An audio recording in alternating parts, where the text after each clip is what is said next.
Selamat pagi semuanya.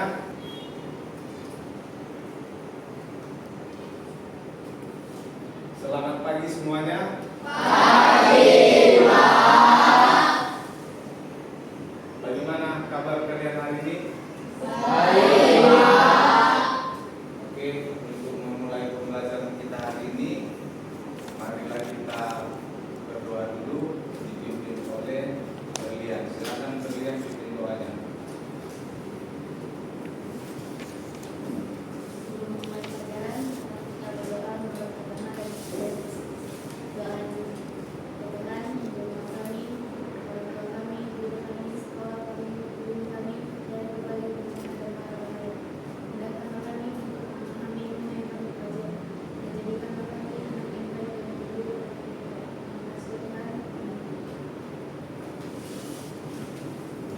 Oke, terima kasih. Selanjutnya kita akan melaksanakan kegiatan seperti biasa, yaitu ya, ambil sikap untuk kalian masing-masing.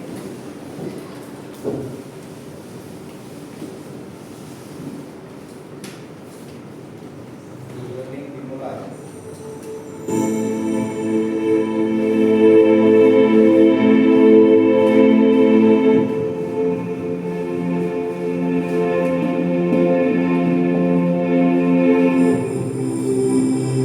Persiapan hadir.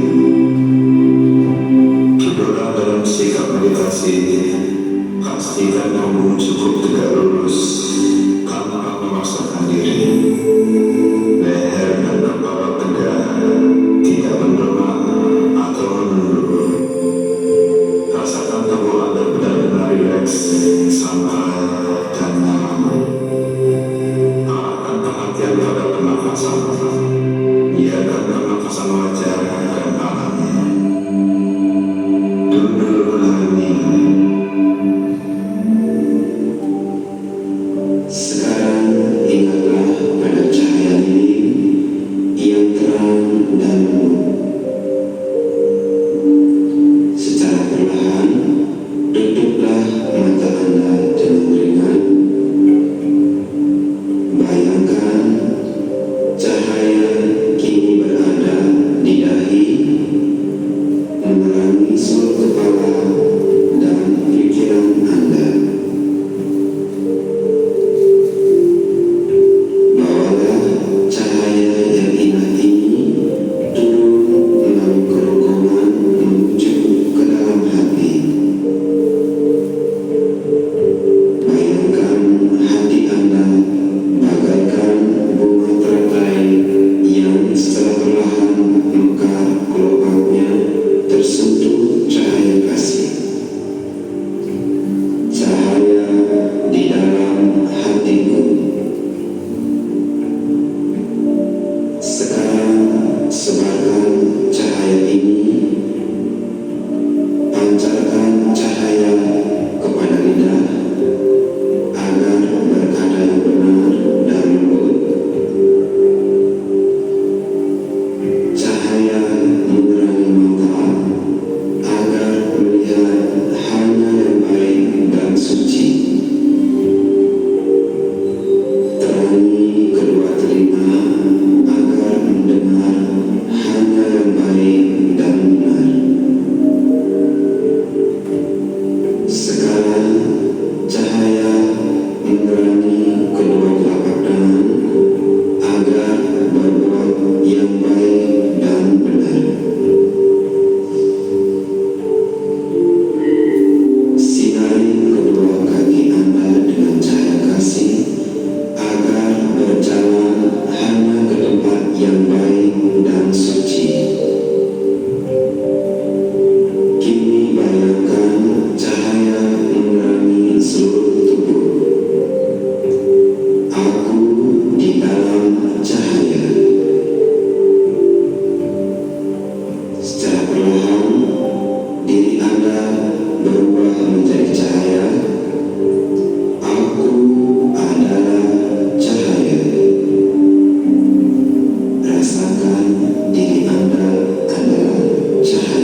Oke,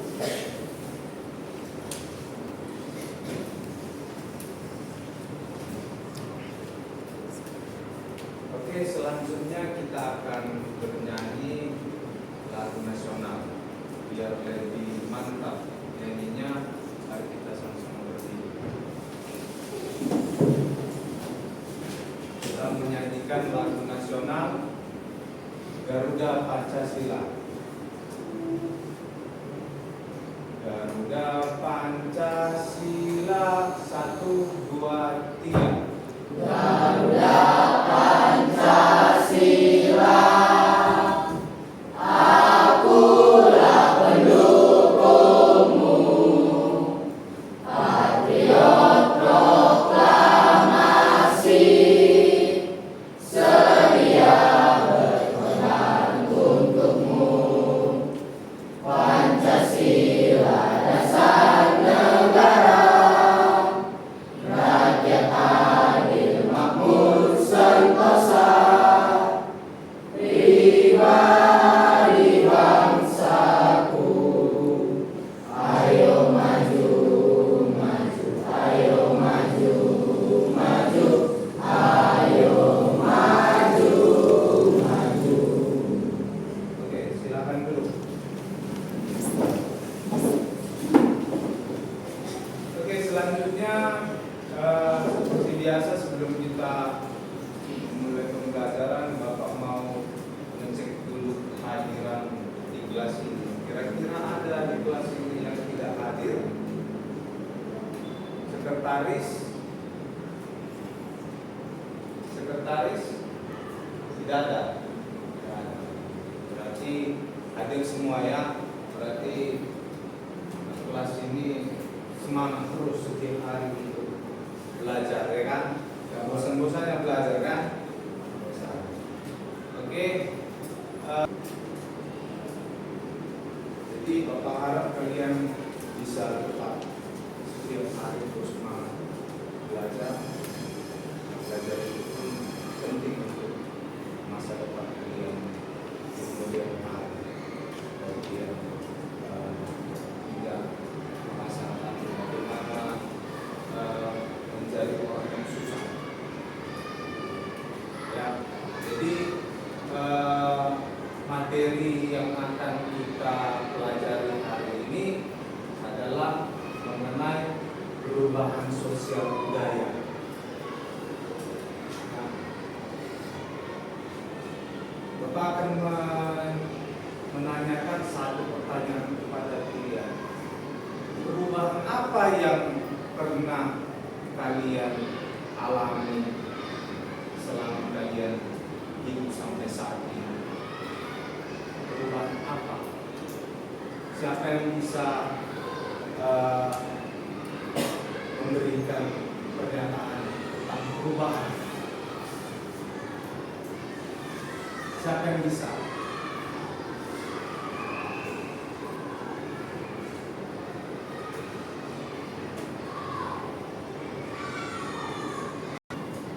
Kira-kira siapa yang punya jawaban tentang perubahan apa yang terjadi? Ya, silakan. Perubahan fisik, Pak. Oke, bagus. Silakan duduk. Perubahan fisik. Perubahan fisik itu termasuk sebagai perubahan. Ya, itu salah satu perubahan yang wajib terjadi dalam kehidupan kita, ya kan? Karena kita pun lahir ke dunia itu pun ya bentuknya seperti apa? Bentuk bayi, kan? Kecil kita. Sekarang kecil lagi kita. Membesar kita, ya kan? Nanti nggak tahu seberapa besar lagi. Nah, itulah perubahan sosial budaya. Seperti katanya perubahan. Ini materi yang menarik, ya. Yang menarik untuk kalian ketahui supaya kalian bisa peka apa perubahan-perubahan yang terjadi dalam kehidupan kalian sendiri atau dalam lingkungan sekitar kalian. Jadi perubahan sosial budaya itu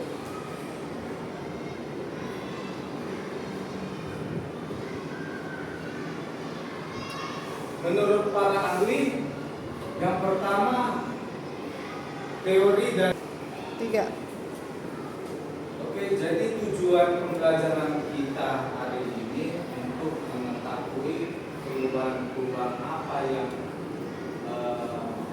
kerap terjadi dalam kehidupan kita sehari-hari, baik perubahan dalam sekitar kita atau diri kita, baik dari lingkungan yang lebih luas lagi. Nah, perubahan sosial budaya ini dikemukakan oleh dua orang ahli. Yang pertama Selo Sumarjan, yaitu bapak sosiologi yang berasal dari Indonesia. Kalau Kingsley Davis itu pemuka sosial yang berasal dari dataran Eropa.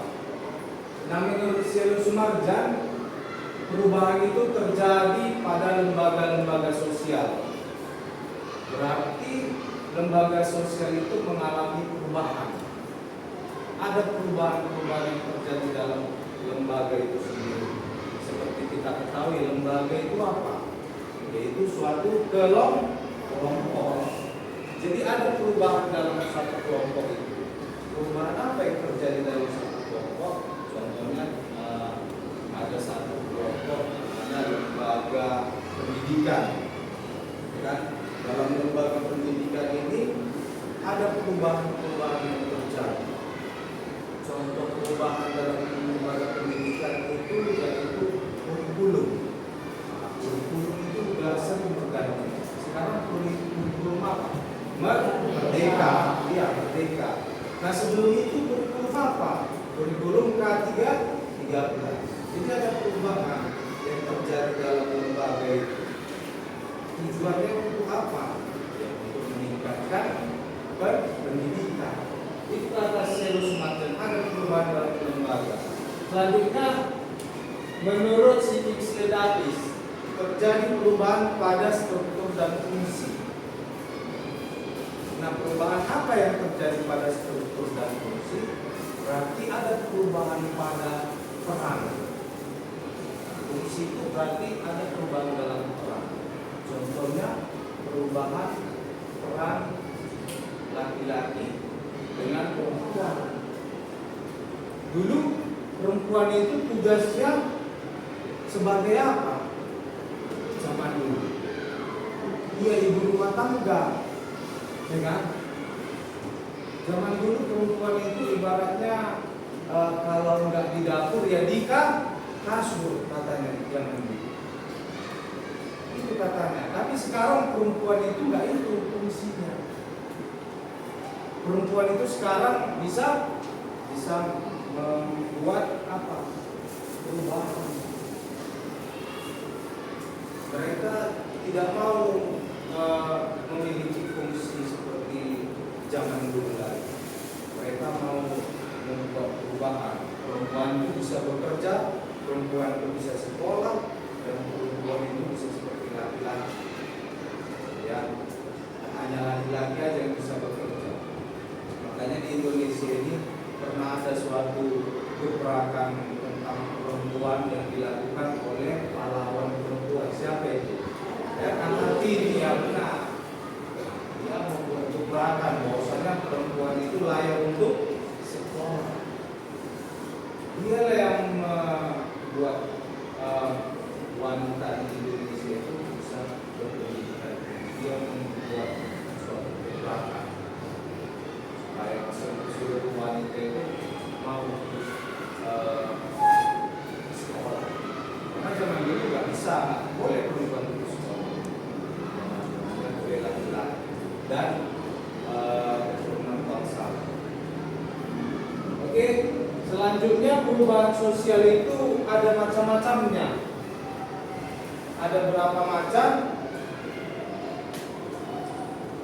Ada empat macam atau 4 bentuk. Yang pertama itu dilihat dari waktunya, ya kan? Dilihat dari waktunya. Yang kedua pengaruhnya. Yang ketiga perencanaannya dan tempat arah perkembangan.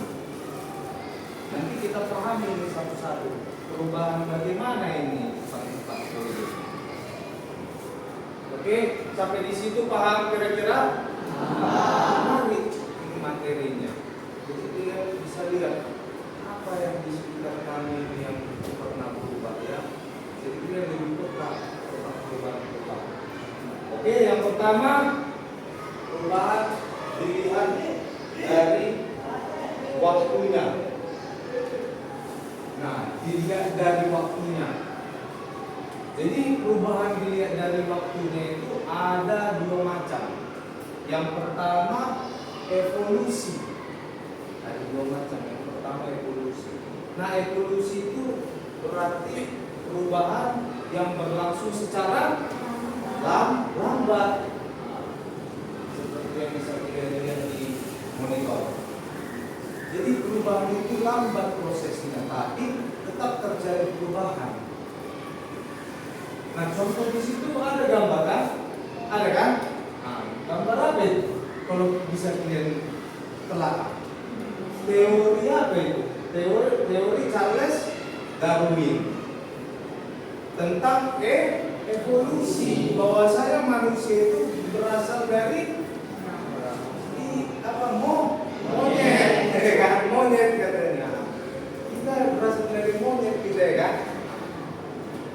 Jadi monyet itu berevolusi terus menerus.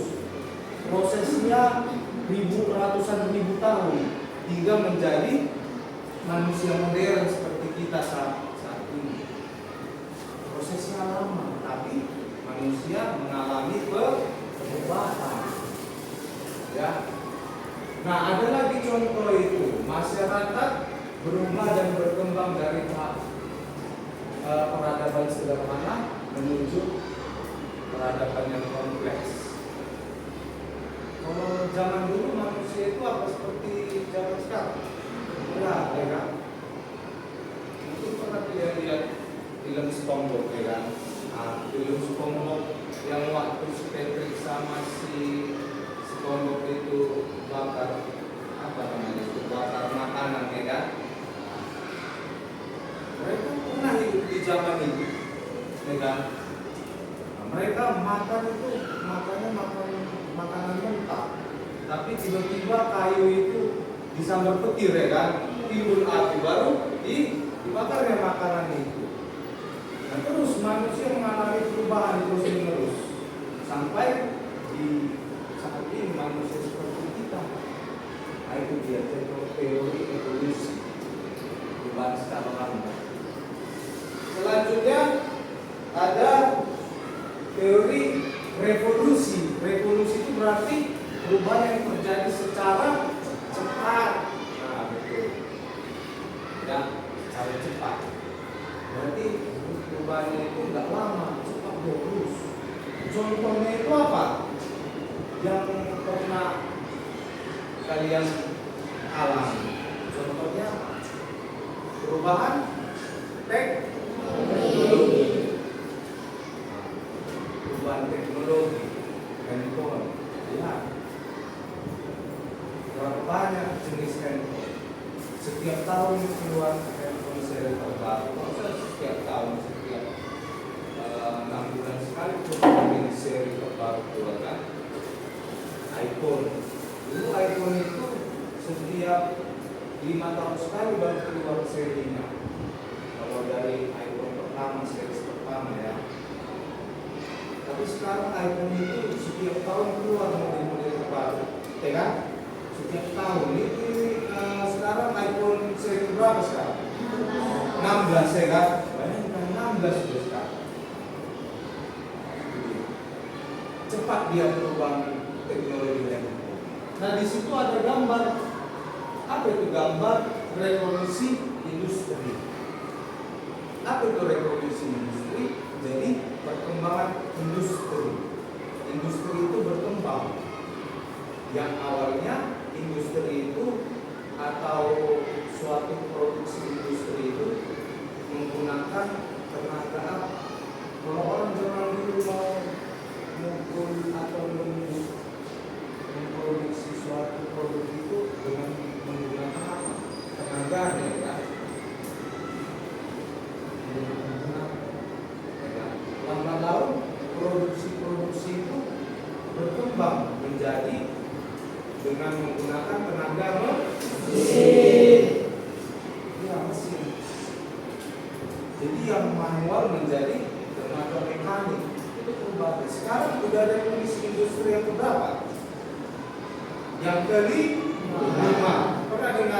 5.0 kan? Pernah dengar revolusi 5.0? Sekarang udah 5.0. Sekarang industri itu menggunakan teknik apa? Yaitu teknik apa? Kecerdasan buatan. Yang kita kenal apa? AI kan? Itu terus pakai itu kan? Mau buat surat cinta juga pakai AI. Buat lu surat cinta sama ini kan? Tidak saya pernah gitu. Kau pernah? Nggak pernah. Ya. Jadi perubahan dari tenaga manual terus berkembang menjadi tenaga apa? Tenaga uap, terus berkembang menjadi ditemukannya tenaga pembangkit listrik, terus berkembang tenaga pembangkit listrik itu menjadi tenaga mekanikal, ya, atau otomatis. Nah, otomatis berkembang lagi menjadi kecerdasan buatan. Jadi mesin-mesin itu tidak manusia lagi yang mengendalikannya, tapi sudah bisa mengendalikan sendiri. Dia bisa mengendalikan sendiri mesin-mesin itu. Kalau zaman dulu kan mematikan mesin harus dipencet, ya kan? Sekarang tidak bisa kita mesin-mesin itu kita setting untuk mematikan dirinya sendiri, benar kan? Benar kan? Nah, itulah dilihat dari waktunya. Ada waktu yang lama dan ada waktu yang cepat. Selanjutnya dilihat dari pengaruh, ya, dari pengaruh. Kalau dilihat dari pengaruh berarti apa? Dilihat cakupannya. Ya, ada dua jenis perubahan dilihat dari pengaruh. Yang pertama itu pengaruhnya kecil. Berarti perubahan itu mencakup apa? Sebagian kecil. Yang mendapatkan atau yang menerima pembaharuan itu yaitu sebagian kecil orang. Sampai situ paham? Ya. Contohnya apa perubahan yang pengaruhnya kecil? Itu ada di gambar. Apa itu? Gambar apa? Berarti model apa? Model fashion. Nah, model fashion. Model pakaian. Apakah semua orang menyukai pakaian model pakaian yang sama? Semuanya suka dengan model yang berbeda? Kalau ini mau suka kalau pakai celana pendek? Enggak kan? Enggak suka kan? Makanya. Tapi ada tren namanya celana pendek kan? Ada. Tapi dia enggak suka pakai celana pendek. Berarti tren pakaian itu ada sebagian kecil yang mengikuti. Ada tren zaman sekarang lagi apa namanya? Baju perempuan. Crop top itu apa? Crop top. Apa? Crop top. Crop top. Mau apa pakai itu? Enggak. Enggak mau dia pakai itu. Tapi ada yang tengok di media sosial yang pakai itu kan? Itu dia. Berarti pengaruhnya kecil. Ada lagi selanjutnya contoh pengaruhnya kecil, yaitu apa? Yang di kepala. Rambut. Kau mau pangkas botak? Mau. Tapi ada namanya pangkas botak licin. 20.000 botak licin. Pangkas biasa 15.000 ya kan? Kamu mau pangkas botak? Enggak mau kan? Tapi ada pangkas botak. Kenapa semua orang enggak botak? Karena itu perubahannya diminati oleh sebagian kecil orang. Paham sampai di sini? Paham ya? Nah, selanjutnya pengaruh yang lawannya dari yang kecil hingga ke besar. Besar berarti apa itu? Yang mendapatkan perubahan itu cakupannya lebih luas, ya kan? Lebih luas. Maka banyak orang yang mengikuti perubahan itu karena perubahan yang cakupannya luas itu biasanya perubahannya sangat dibutuhkan dan sangat dinamis, sangat dibutuhkan. Contoh apa gambar situ? Apa itu gambar apa? Uak lagi membajak sawah ya kan? Di situ yang pertama gambar apa itu? Kerbau. Dia membajak sawah pakai kerbau. Yang kedua mesin. Jadi seluruh petani di Indonesia ini juga memakai traktor untuk membajak sawahnya. Sudah jarang, sudah sedikit yang pakai kerbau. Kenapa? Karena kerbau itu tidak efektif lagi, bisa capek. Kalau mesin tidak ada yang tak capek dia. Terus mau kerbau ada backmoodnya kan? Mesin ada backmoodnya? Ada kerbau backmood kan? Ada kan?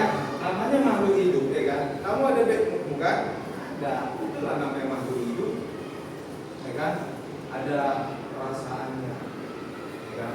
Kalau mungkin kita lagi gondong dia sama keluarganya, anaknya, malas lagi membajak sawah ya kan? Itu dia. Tapi kalau mesin mana ada?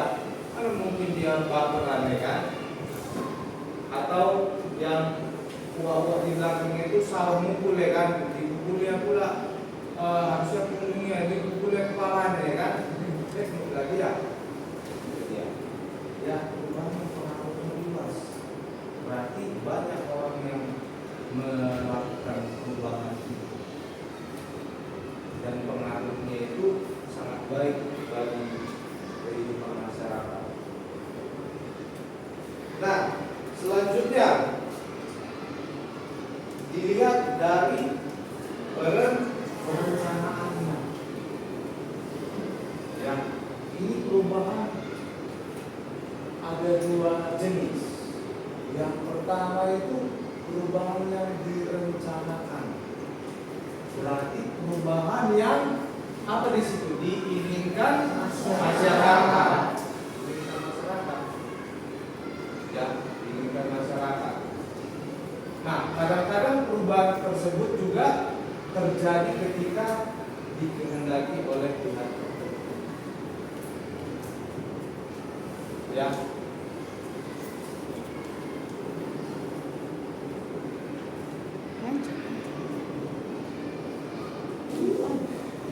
Oke, selanjutnya dilihat dari perencanaannya. Ada perubahan yang direncanakan. Ya, berarti perubahan itu dilakukan dan direncanakan perubahan. Ya, ada yang pengen di sesuatu hal yang perubahan yang ingin dilakukan oleh direncanakan, baru dilakukan prosesnya. Nah, contoh dari perubahan yang direncanakan itu siapa yang bisa berikan contoh? Iya, silakan.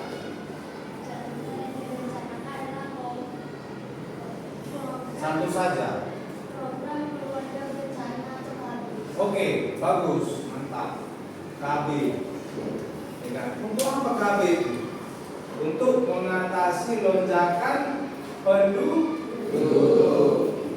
Dibuat pemerintah program KB supaya masyarakat Indonesia ini nggak bertambah-tambah terus. Karena orang zaman dulu itu punya konsep, apalagi orang Jawa di Indonesia punya konsep banyak anak banyak. Makin banyak dicetaknya, makin banyak rezekinya. Itu dia. Itu katanya. Makanya pemerintah menekan perubahan kepadatan penduduk itu dengan program KB. Ya, itu dia. Nah, di situ ada gambar apa? Gambar jalan. Berarti jalan ya kita. Atau yang dibangun apa? Jalur kereta api, MRT ya kan? Jalur kereta api dibangun supaya apa ya? Supaya mobilitas masyarakat itu semakin lancar dan cepat, nggak ada macet-macet lagi.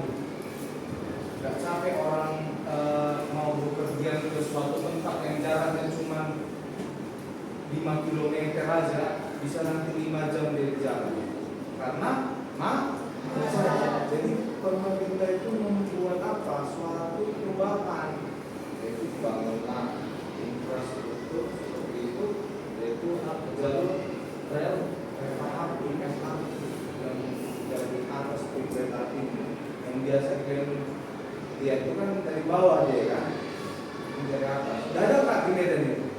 Ada. Tapi sebagian kecil aja wilayah yang terjangkau MRT ada, bukan tidak ada. Kalau ada nggak ada ya kan? Cepat kita nggak akan pernah.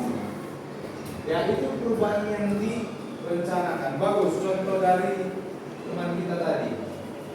Selanjutnya perubahan yang tidak direncanakan, berarti perubahan yang tidak dikehendaki oleh siapapun, ya, tidak dikehendaki oleh siapapun.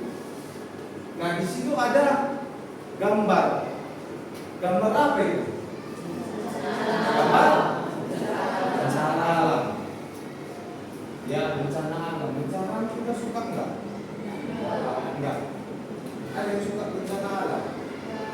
Mungkin kalian pernah berpikir aku pengen bencana alam datang zombie banyak banget tembak zombie juga. Ada yang pernah gitu berpikir? Kau pernah kan? Enggak pernah. Ya bencana alam itu enggak disukai orang karena berakibat tidak bagus bagi lingkungan sekitar. Kita banyak menjadi terhalang ataupun bisa mengakibatkan kematian. Sering terjadi gempa, ya, gempa seperti di Aceh, ya kan, tahun 2004, ya, itu.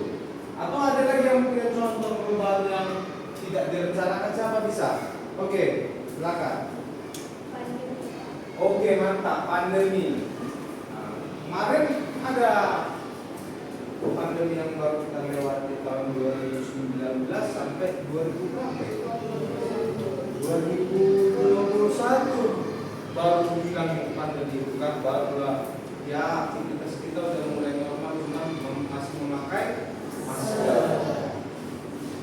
Kan hampir 3 tahun kita menghadapi pandemi COVID, ya kan? Nggak tahu lah kadang gosip ini kan banyak ya kan di media sosial yang mengatakan pandemi ini diturunkan dari langit katanya, dari helikopter katanya, atau disemprotkan apa dari awan itu katanya. Ada yang bilang gitu kan dulu kan? Nggak tahu kita benar atau tidak, yang penting di masa itu COVID-19 itu sangat meresahkan, terutama banyak orang yang kehilangan pekerjaan karena COVID, nggak bisa lagi mereka bekerja, bukan karena penyakitnya itu, tapi karena apa? Banyak usaha-usaha yang berhenti beroperasi, ya kan? Karena pada masa itu ada program pemerintah itu, ya kan, lockdown, ya kan. Jadi semua berhenti beraktivitas di rumah saja, ya kan. Sampai sekarang pun handphone bapak masih ada tulisan Telkomsel di rumah saja. Benar nggak? Ada? Pernah lihat kan? Nggak tahu nggak kemana itu Telkomsel itu, nggak pernah berubah. Oke?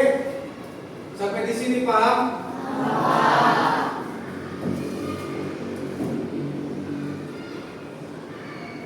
Selanjutnya perubahan yang terjadi akibat dari arah perkembangannya. Kemana arah perkembangannya? Yang pertama itu ada progres, perkembangan progres. Di situ kata perkembangan progres itu apa itu? Perubahan yang mengarah ke kemajuan. Ada perubahan yang mengalami kemajuan. Ya pasti tentunya perubahan itu ya wajib harus maju, ya kan. Nggak mungkin perubahan itu mengalami kemunduran, ya kan. Harus maju, mengalami kemajuan. Nah di situ ada gambar. Apa itu gambar apa itu? Orang Katolik. Apa itu? Hah? Demo. Apa tulisan di situ? Umat. HAM itu kepanjangannya apa? Hak asasi manusia. Hak asasi manusia. Karena di zaman dulu manusia itu nggak punya kepastian hak. Manusia itu banyak dieksploitasi. Terutama apa? Terutama pemborongan pas, kan? Itu dengan duit. Makanya jangan ada yang bilang jangan. Oke, di situ ada tulisan HAM, hak asasi manusia. Manusia itu punya hak untuk hidup. Semua punya hak untuk hidup. Semua punya hak untuk mengekspresikan diri. Jadi di zaman sekarang ini sudah mulai banyak yang menyuarakan HAM. Makanya undang-undang tentang HAM itu di Indonesia semakin tebal dan ketat. Tidak bisa lagi orang sembarangan untuk menghina orang lain. Itu dia. HAM.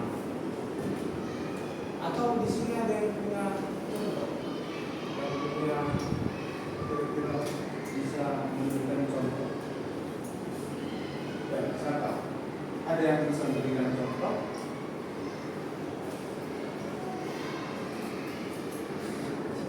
Ada kira-kira yang bisa memberikan contoh?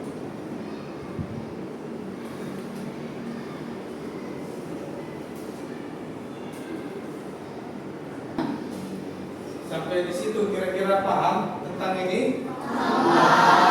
Oke, kita lanjut. Apa itu? Ice breaking. Oke, berarti disuruh istirahat. Ice breaking kita istirahatnya dengan ice breaking, ya. Oke, silakan dulu berdiri biar nggak ngantuk. Bergerak dulu badan, bergerak ya badan. Jangan bergerak dulu. Oke ya. Tepuk semangat.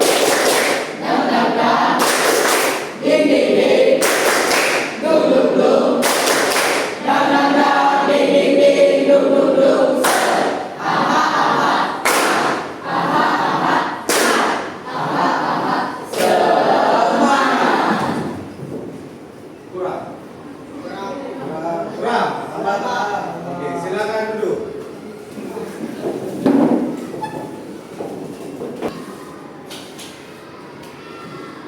Selanjutnya perubahan regres. Tadi progres, ini regres.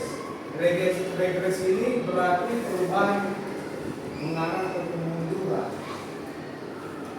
Kemunduran atau perubahan yang negatif atau perubahan yang merugikan. Di situ ada gambar orang lagi bertanya tentang apa? Bertanya tentang dirinya sendiri. Jadi orang di zaman sekarang ini sudah tidak tahu mengenali siapa dirinya. Apa yang harus dilakukan? Terutama dalam segi gender. Banyak laki-laki yang nggak tahu perannya itu seperti apa. Banyak perempuan yang nggak tahu perannya itu seperti apa dalam rumah tangga maupun lingkungan sekitar. Ya, yang pernah sering terjadi, ya, mungkin kita pernah lihat mama-mama yang sering tukang gosip, ya kan? Di lingkungan ada perubahan yang terjadi di lingkungan tersebut. Ada perkumpulan mama-mama tukang gosip. Awalnya ada mama berkumpul berdosif. Ada perubahan di sini, tapi perubahan yang mengalami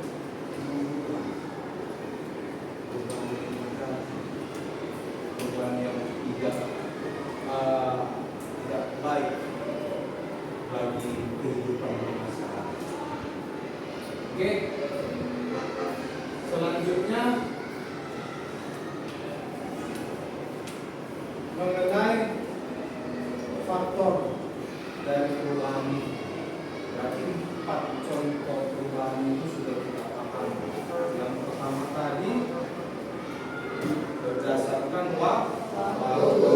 Yang kedua berdasarkan pengaruh. Yang ketiga berdasarkan apa? Perencanaannya. Yang keempat berdasarkan arah perkembangannya. Itu dia. Ya. Jadi ada faktor penyebab perubahan. Jadi kita sudah tahu, sudah paham jenis-jenis perubahan itu. Banyak perubahan itu. Nah, apa yang menyebabkan perubahan itu? Yang pertama faktor internal. Yang kedua faktor eksternal. Kita tahu dari dalam, eksternal dari luar. Kalau internal di situ katanya bertambah dan berkurangnya penduduk, dinamika penduduk. Jadi bertambah dan berkurangnya penduduk itu mengalami perubahan tersendiri. Yang mengalami perubahan. Contohnya apa? Di suatu wilayah penduduknya semakin padat, di sebagian wilayah lagi maka penduduknya tidak ada. Atau bertambah dan berkurangnya penduduk itu mengalami perubahan di perkotaan. Semakin banyak lingkungan umum yang terjadi. Di Jakarta itu banyak lingkungan umum, banyak kali. Ya, tidak ditunjukkan aja, tapi sangat banyak, apalagi di bantaran sungai. Karena bantaran sungai ada yang meninggal, makanya orang itu membuat tempat tidur mereka di bantaran sungai. Selanjutnya penemuan baru atau inovasi, sudah jelas. Penemuan sesuatu hal yang baru itu akan mengalami perubahan. Nah, misalnya ditemukan robot, ditemukan handphone pada masa itu, ditemukan mobil pada masa itu, ditemukan pesawat pada masa itu. Ya kan perubahan tentunya. Jadi orang mau berjalan di perjalanan yang jauh itu ya udah bisa gampang, cepat karena udah ditemukan pesawat. Ya, pesawat itu ditemukan dari apa? Penemuan baru, inovasi. Mungkin kalian punya dalam otak kalian inovasi yang pengen kalian ciptakan. Bapak rasa mungkin pernah kalian berhayal. Bapak aja dulu pernah menghayal waktu masih SMP maunya ada permen dan bentuknya buku. Misalnya permen ini bentuk buku matematika. Jadi kalau dimakan isi buku itu langsung masuk otak. Itu zaman bapak dulu. Kan punya aku pengen dibuat penemuan baru kalau bisa buat nanti permen buku jadi makan permen dulu isi buku itu bisa masuk dalam. Ya, dia mungkin ada seperti itu. Mungkin masih belum bisa dia mengungkapkan mereka. Itu dia penemuan baru. Selanjutnya konflik juga jelas perubahan yang terjadi. Kalau konflik kan jalan rusak, jalan berantakan, atau bahkan banyak orang korban jiwa. Selanjutnya pemberontakan atau revolusi. Kita pernah terjadi suatu masa pemberontakan dan revolusi yang sangat besar di tahun 98. Revolusi yang dilakukan oleh masyarakat Indonesia untuk menurunkan presiden pada masa itu. Presiden siapa pada masa itu? Soeharto. Soeharto. Soeharto ya. Jadi semua masyarakat golongan tertentu mahasiswa semua membuat gebrakan. Ya kan? Turunkan Presiden Soeharto pada masa itu. Nah, di tahun itu Presiden itu turun lengser jabatannya. Di masa itulah selama berapa tahun Indonesia dipimpin oleh Soeharto, 32 tahun. Ada presiden yang 32 tahun di Indonesia? Nggak ada. Cuma Soeharto lah. Itu berapa tahun? 10 tahun. SBY berapa? 10 tahun. Ya, cuma 10 tahun maksimal. Tapi pada masa itu Soeharto ya itu. Jadi perubahan terjadi di dalam. Selanjutnya perubahan eksternal, berarti dari luar. Ya, ada lingkungan alam atau fisik. Ya, lingkungan alam atau fisik seperti apa, bencana, perubahan iklim. Sekarang ini ada informasi bahwasanya kita sedang mengalami perubahan iklim yang ekstrim, ya kan? Bumi menjauh dari mana? Matahari.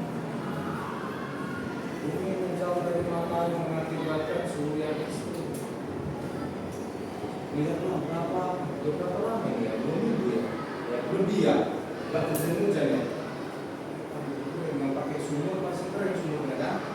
Ada di sini yang pakai sumur, gimana? Nggak ada kan? Pasti yang keren ini kalau yang pakai sumur ini kalau panas ini belum mengecil ya kan? Nggak deras kan? Terus pertahanan udah jelas kemarin keluar pertahanan negara lain menginvasi negara yang lain juga, seperti Indonesia diserang oleh Jepang dan Belanda. Ya, tentunya perubahan terjadi di Nusantara pada masa itu. Ya, selanjutnya pengaruh kebudayaan masyarakat lain membuat perubahan. Ya, pengaruh kebudayaan masyarakat lain dari luar masuk ke dalam, disebarkan pengaruh tertentu. Nah, contoh pengaruh kebudayaan masyarakat lain itu yang pertama difusi. Difusi itu penyebaran berbagai unsur yang seperti K-pop. K-pop ini kan belum dunia ya kan? Dari Korea menyebar ke seluruh dunia. Itulah difusi. Korea menerapkan difusi, ya, difusi itu seni perfilman dan musiknya seluruh dunia. Negara apa yang nggak kenal Korea Selatan, joget-jogetnya ya kan?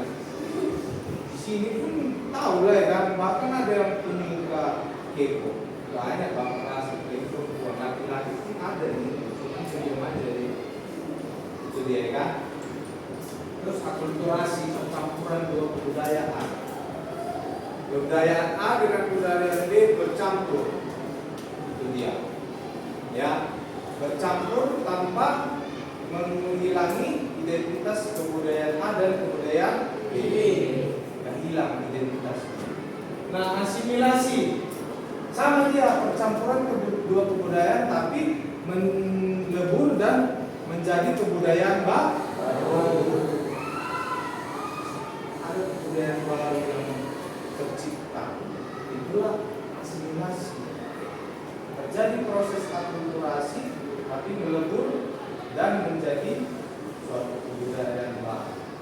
Selanjutnya penetrasi, masuknya pengaruh budaya lain. Ya, kayak kalau penetrasi itu berarti yang Indonesia alami. Kalau difusi tadi itu yang Korea alami. Masuk pengaruh Korea. Dulu sebelum ada Korea sempat di Indonesia masuk pengaruh lain. Mungkin kalian nggak pernah melihat itu. Pengaruh dari Amerika Latin. Makanya ada film Marimar. Nah, mungkin orang-orang tua itu yang seumuran bapak tahu itu ada film-film Indonesia yang banyak bertebaran di televisi. Kalau zaman sekarang banyak film Korea kan di televisi, di Rusia kayaknya banyak. Iya. Terus invasi sama dengan peperangan. Invasi menguasai suatu wilayah, invasi. Di game-game itu banyak tulisan invasi. Kalau pernah yang game perang, maka tahu itu bahasa invasi. Selanjutnya milenarisme, keyakinan terhadap suatu gerakan baru. Keyakinan dia ada gerakan baru. Gerakan baru ini menimbulkan suatu dampak yang mungkin ada segelintir orang yang suka dengan gerakan itu.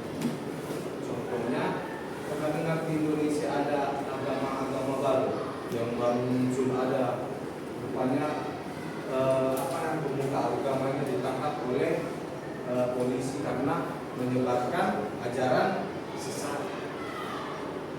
Itulah dia milenarisme. Nah, siapa yang terdampak di milenarisme? Contohnya ya misalnya siapa individunya, misalnya si Sheila ini suka dengan ada agama yang baru. Dia tertarik dengan agama itu, makanya dia melakukan konsep milenarisme. Sampai di situ paham?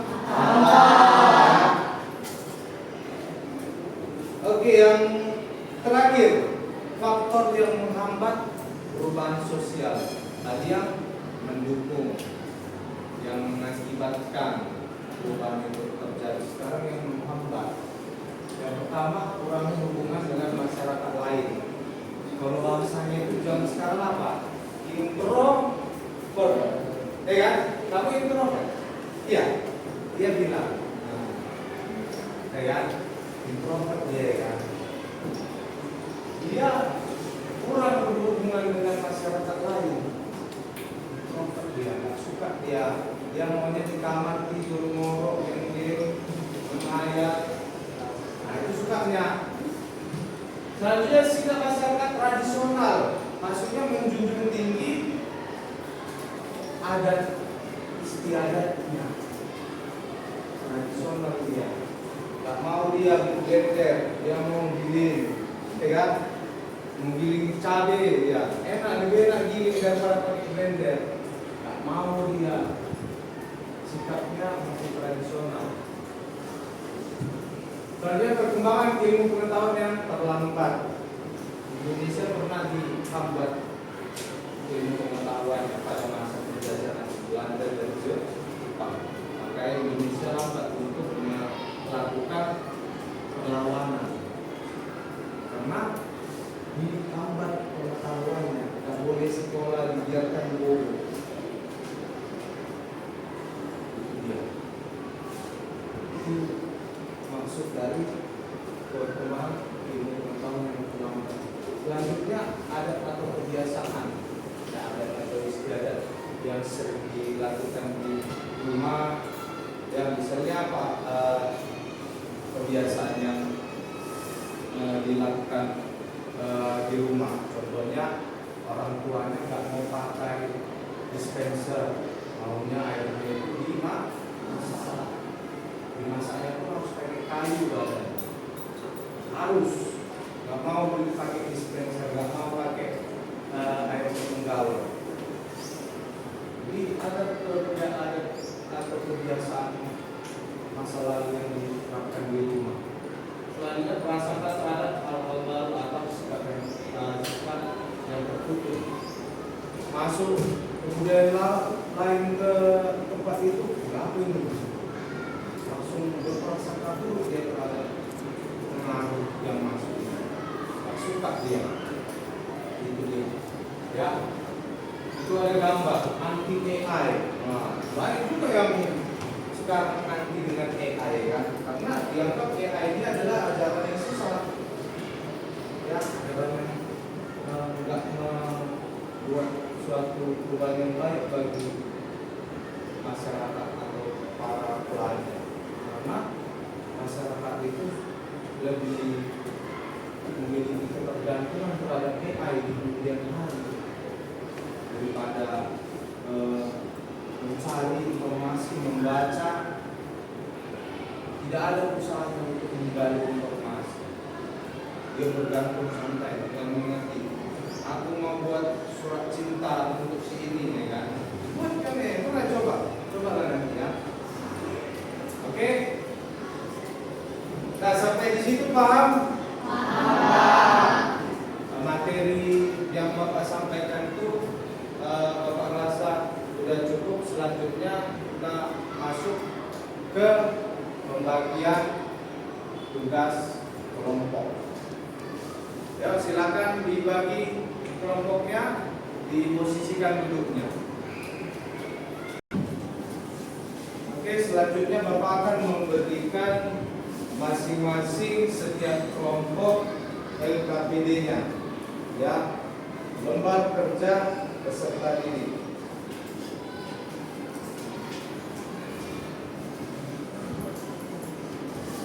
Ini acak ya, jadi yang dapat mungkin gambar tertentu ya dikerjakan dengan baik. Oke, sekarang diperhatikan gambar yang kalian dapat. Nah, gambar tersebut silakan kalian lihat perubahan apa yang terjadi di gambar tersebut. Kan ada masing-masing kelompok itu dapat 2 gambar kan? Ya. Jadi setiap gambar itu kalian tulis perubahan apa yang terjadi pada gambar pertama, perubahan apa yang terjadi pada gambar kedua. Terus tulis dampak positif dan negatif gambar pertama dan dampak positif dan negatif gambar kedua. Oke? Silakan, selamat mengerjakan.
Bapak rasa semua kelompok sudah siap mengerjakan LKPD-nya.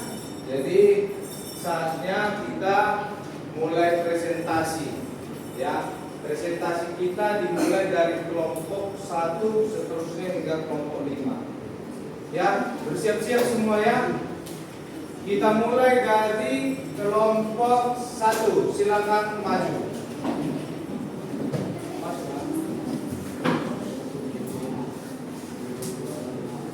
Oke, silakan. Selamat pagi teman-teman. Perkenalkan, kami dari kelompok 1. Kami akan mempresentasikan hasil dari diskusi kami. Sebelum kami membacakan hasil dari diskusi kami, perkenalan dulu, saya Ella. Saya Sela. Saya Yusuf. Saya Yosofa. Perubahan pada gambar 1. Perubahan kenaikan harga. Dampak positifnya, penjual tidak mendapatkan rugi karena adanya kenaikan harga. Dampak negatifnya, bagi orang yang kurang mampu akan kesulitan membeli sembako karena adanya kenaikan harga. Gambar kedua, perubahan yang terjadi adalah kurikulum pembelajaran. Dampak positifnya, dengan adanya kurikulum merdeka, membuat siswa menjadi lebih cerdas, kreatif, dan inovatif. Dampak negatifnya terlalu sulit dalam proses pembelajaran. Sekian presentasi dari kami. Terima kasih. Untuk kelompok 1 bagus, mantap jawabannya. Selanjutnya kita persilakan kelompok 2.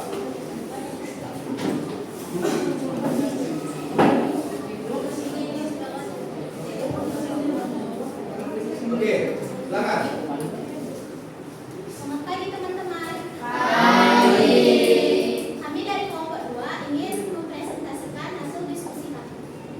Perkenalkan, saya Nadia, saya Gracia, saya Yosofa, saya Abigail. Gambar pertama, perubahan ekonomi. Dampak positifnya tidak kali saat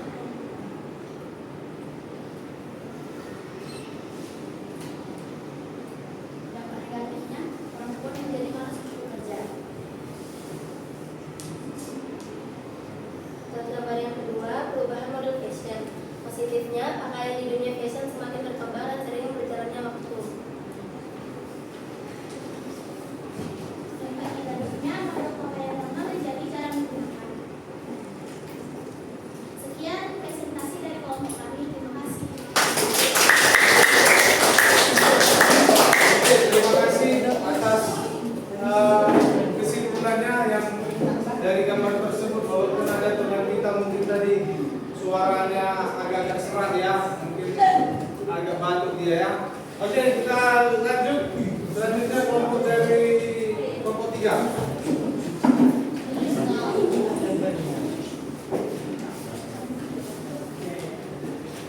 Bagi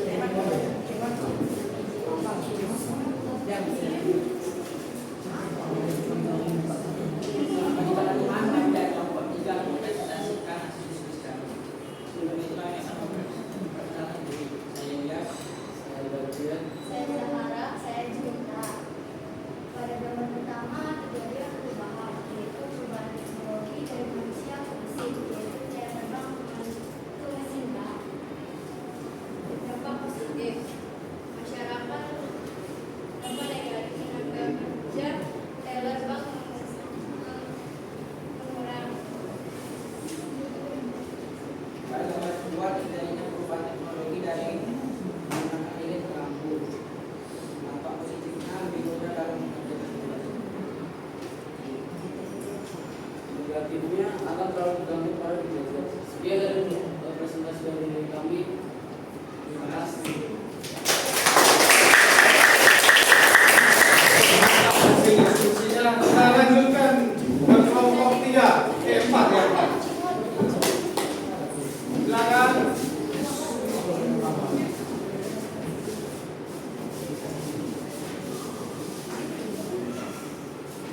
Oke. Silakan. Selamat pagi teman-teman. Kami dari kelompok 4 akan mempresentasikan hasil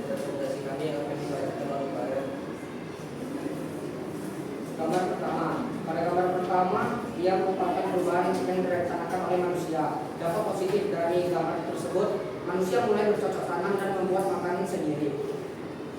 Dampak negatifnya, manusia membunuh hewan dan populasi hewan berkurang.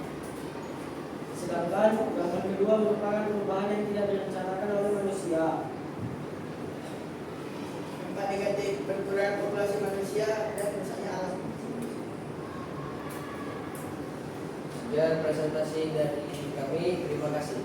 Oke, kita diskusinya. Selanjutnya yang terakhir, kelompok 5. Ayo.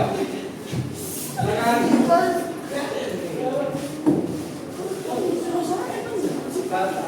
Saksikan kelompok yang terakhir. Silakan.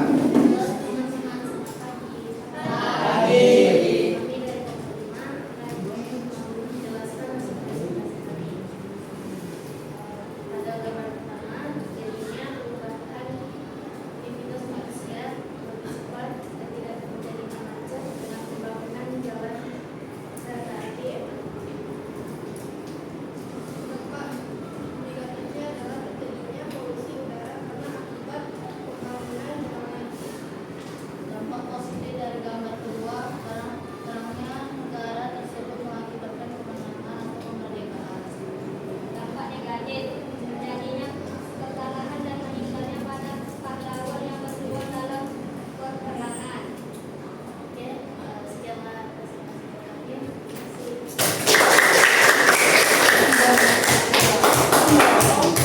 Oke, semua kelompok sudah maju. Ya, semua hasil dari diskusinya sangat bagus. Ya, semua pendapat di ilmu sosial itu dihargai dan bisa dipertimbangkan. Itulah ilmu sosial. Ya, apapun yang kalian jawab sesuai, asal tidak dengan berbeda dengan materinya, ya masih bisa kita pertimbangkan. Kita akan melakukan post test. Ya, silakan kembali ke posisinya masing-masing. Selanjutnya kita akan melakukan post test. Bapak akan membagi kertas satu orang satu. Ini ada soal yang akan kalian kerjakan.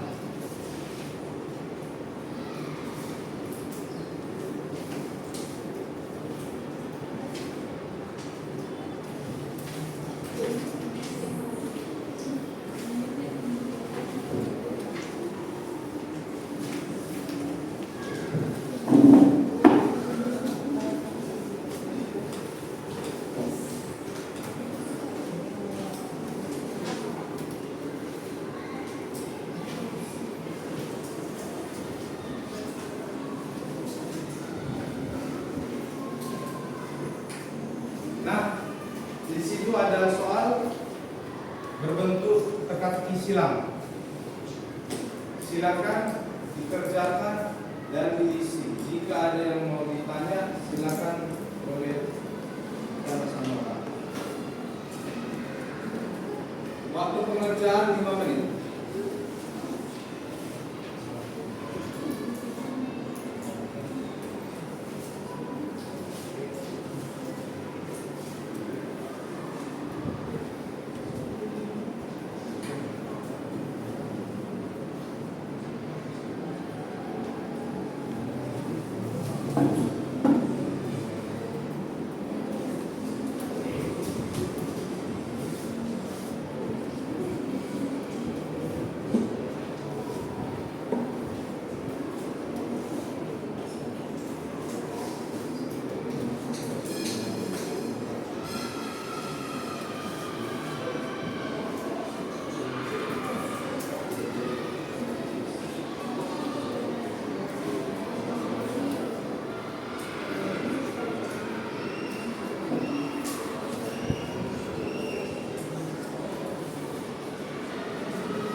waktunya tinggal sedikit lagi, silakan diisi, jangan ada yang kosong.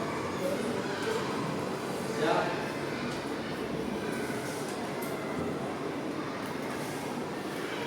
Oke, waktunya sudah habis. Silakan dikumpul, Bapak yang kumpul.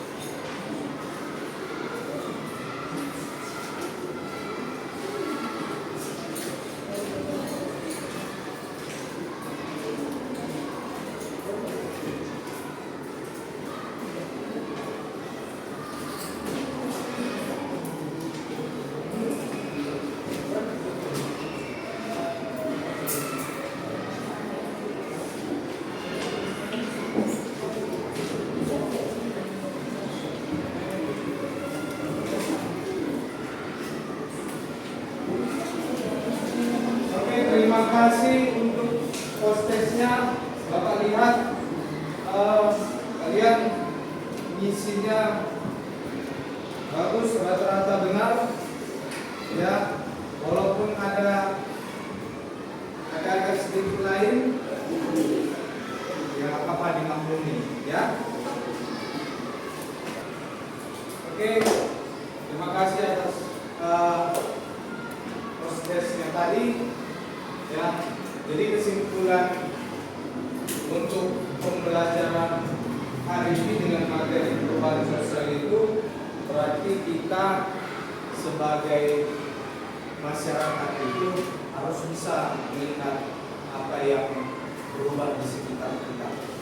Ya, apa aja yang terjadi selama ini, apa aja yang mungkin pernah kita alami sendiri lah ya. Jadi kita sebagai masyarakat Indonesia lebih peka lagi, jangan ada perubahan-perubahan yang bersifat merugikan bagi negara kita ini ya. Mungkin selama ini kita lihat ada yang masuk ke Indonesia biasa aja, tapi dengan belajar perubahan sosial ini kita tahu perubahannya itu perubahan yang dampaknya buruk bagi negara. Oh, itu nggak bagus sama kami, oh, itu nggak cocok sama negara kami, karena kami adalah negara yang punya latar belakang budaya yang sangat banyak dan sangat melengkap terhadap negara. Nah, itu kesimpulannya. Jadi kira-kira bagaimana menurut kalian pembelajaran hari ini? Menyenangkan ya, karena pengetahuan kalian ini bertambah. Ya, jadi menurut kalian pembelajaran seperti apa yang menyenangkan menurut kalian? Seperti tadi ya. Ya, seperti tadi ada diskusinya, yang ada contoh-contoh yang menarik, ya. Oke.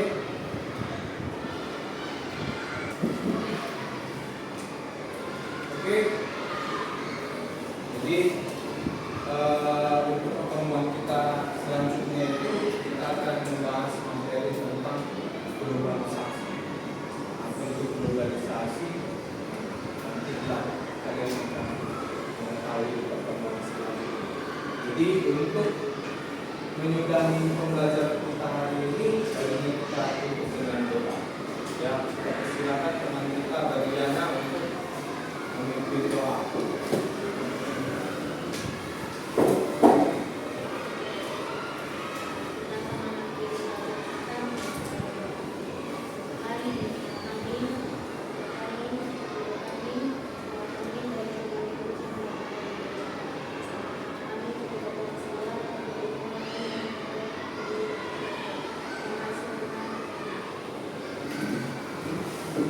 Oke, semuanya terima kasih sudah semangat hari ini. Sampai jumpa di pertemuan selanjutnya.